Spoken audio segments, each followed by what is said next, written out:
Okay, now I will explain how to make a good drama script. Make a drama script hashtag that must be done include first, determine the story ideas that will be used. Try every story ideas. Must be a conflict or then you can turn on the story.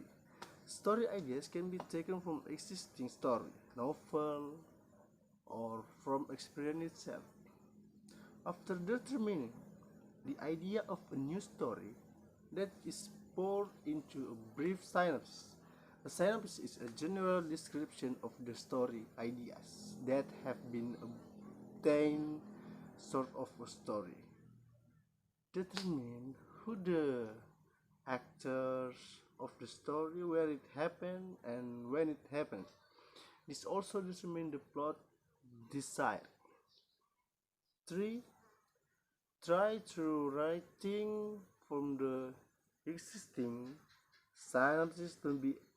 Afraid don't be afraid to try to put idea in your head to produce your interesting stories.